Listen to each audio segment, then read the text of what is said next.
So the NBA is back. The NBA started this Tuesday, and I'm recording this Saturday morning currently. So I'll let a couple days pass to see what's been going on in the league, and now I'll be talking a little bit about it. So the first thing I had on the agenda to talk about was LA, the Lakers, and how they've been struggling.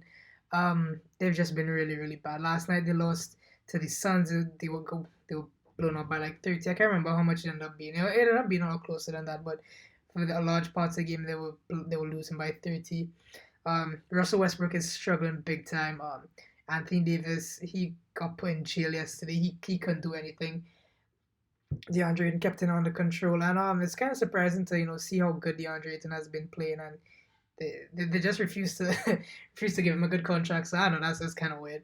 But yeah, the Suns played really good. Like I said, Devin Booker, Chris Paul, Jay Crowder, all those guys have been playing really good. And it's kind of funny because ever since that picture with Drummond and trying to mock LeBron backing down Jay Crowder, the Lakers haven't won a game. They're 1-11 since that. So and that includes preseason and the playoffs and the start of the season. So it's just been terrible. Yeah, like I said, Russ hasn't been good so far. AD hasn't been well. AD was good in the first game, but the only real good player that has been good in both games for the Lakers was LeBron, really. And I hope the Lakers play together soon because I don't want to see LeBron's final years be spent wasted away. I think they should have traded for Buddy Hield when they had the chance to instead of Russ. So that's the you also had Dwight Howard and Anthony Davis fighting on the bench, which it doesn't look good. It looks pretty bad. But it's only 2 games in. There's still a lot that could change. So hopefully they do turn it around. And they also lost to the Warriors, who have started off the season 2-0. And Steph Curry has been looking absolutely phenomenal. Talking about that, he had some like 25 points in the first quarter against the Clippers when they played like yesterday or 2 days ago. And people say, oh, he's gonna go for like 75 or something. But he cooled down. He only dropped 45, but 45 is still incredible against the Clippers. So the Warriors have started off their season looking phenomenal. Jordan Poole, he was looking good in the preseason, but he kind of cooled off a little bit now. So he'll hopefully he'll get back together. But the Warriors do look good, and with Klay Thompson come back, I think in January, one of my friends told me. So it sounds looking good for the Warriors after 2 years of being kind of Steph just kind of carrying. But yeah, it's good to see that the Warriors are back in. So what has happened in the league? Chicago started off the season really good. They look really well. I'm really impressed by Lonzo and Zach LaVine in the backcourt, and the Bulls, they're playing defense and they're looking good, like I said.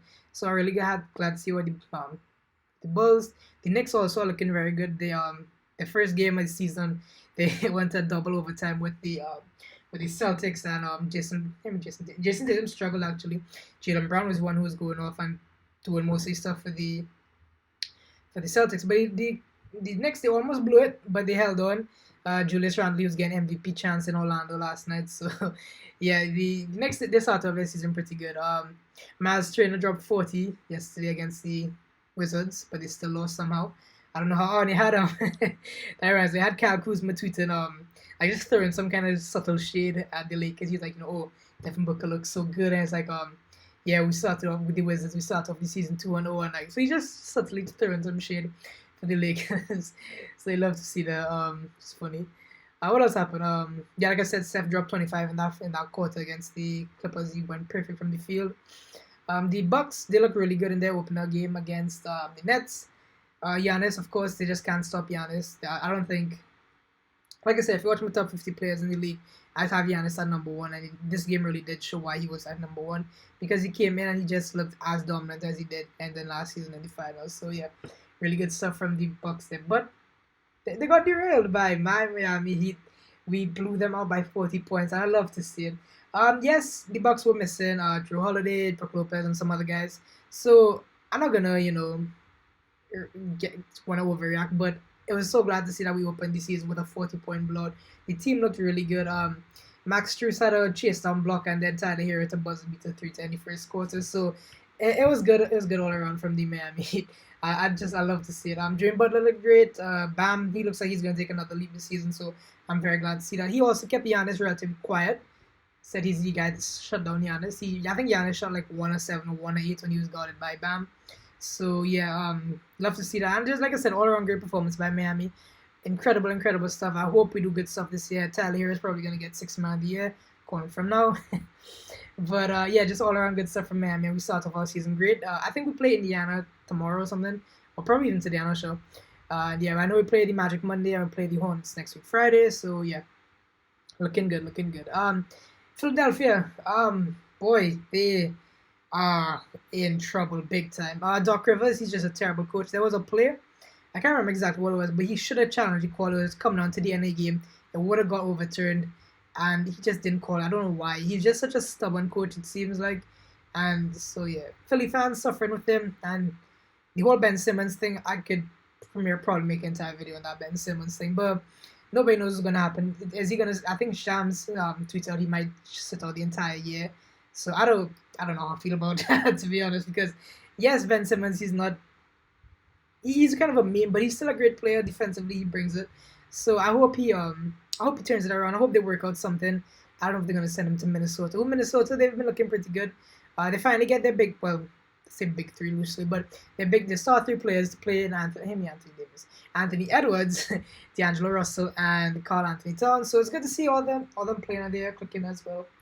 The Pelicans, they look really bad to start the season, but then Zion's injured, so Carly, take that with a grain of salt.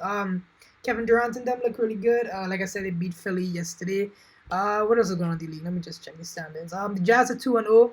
The Nuggets are 2-0 as well. Jokic had an insane pass. I don't know how he managed to do it last night against the Spurs. You could just look at that and just see exactly what I'm talking about. The Mavericks, they had a game against the Hawks and they didn't look too good. But like I said, it's still early days, so take everything I say with a pinch of salt. On the East, what we're looking at, the Wizards, like I said, 2-0. The Hornets started 2-0. The Celtics, surprisingly enough, started the season 2-0. I mean 0-2, my bad, because like I said, they lost in that double overtime against the Knicks, and they also lost last night against the Raptors, I believe. The Raptors, who surprisingly, I think this is gonna be a kind of like, I won't say tank season, but I don't expect much from the Raptors this season. But they got the win last night, surprisingly, and yeah, the Celtics. But like I said, it's still early days. It's only 2 games for the most teams have played, so it's very early on still. So everything could be completely changed by the end of the seasons. But yeah, it's just kind of like my thoughts on the season so far this first week. And one last thing I want to talk about was the NBA top 75 list. This is the 75th anniversary of the NBA, so they released a list of the top 75. I think 76 players because there was a tie. Can't remember between who. So yeah, technically 76. But there have been two major snubs. I would say there have been tons of snubs. I can say Tracy McGrady, Kebe Mutombo, those guys. But the arguably two biggest snubs, I would say, is that of Dwight Howard and Klay Thompson. Like, yes, Klay Thompson, he's been injured for the past 2 years, but have we forgotten just who he is and what he has done? He's this arguably the best second option on championships winning teams, and he's the easiest 20-point per game player. He will run around screens all day and just get 20 points easily by just shooting. I don't understand where the disrespect for Klay Thompson is. He and all that has been upset. He posted some stuff on his Instagram story, and he was pretty upset, venting his frustrations. So I'll try and throw up the screenshots if I could find it. But yeah. And Dwight Howard, have we forgotten who Dwight Howard is? Multiple time DPOY, he led his team to the finals. Not a lot of people can say they do that. And Dwight Howard, in his Magic days, if you didn't watch him, go watch some highlights of Dwight Howard in his Magic days. He was insane. And yes, he's taken a fall off. When he went to LA the first time, and when he went to the Rockets.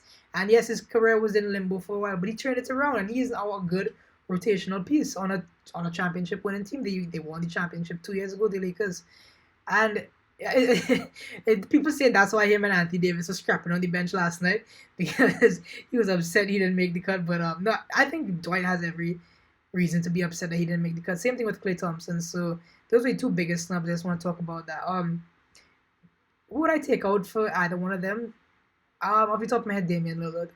Yes, Damian Lillard is a quality player, probably one top 3, top 4 point guard in the league right now, but top 75 of all time. Nah. look at Dwight Howard's resume, look at Klay Thompson's resume, and look at Damian Lillard's resume. It's just, you'll see the differences speak for themselves. So yeah, that's just kind of, what I have to say about that. And yeah, guys, just a quick video, gonna wrap that up there now. So yeah, let me know what you think about the NBA so far. Are you surprised by any team so far? Are you disappointed by any team so far? What do you think about the top 75 list? Let me know down below. As always, be sure to like, comment, subscribe, share all that good stuff, and I'll see you guys later.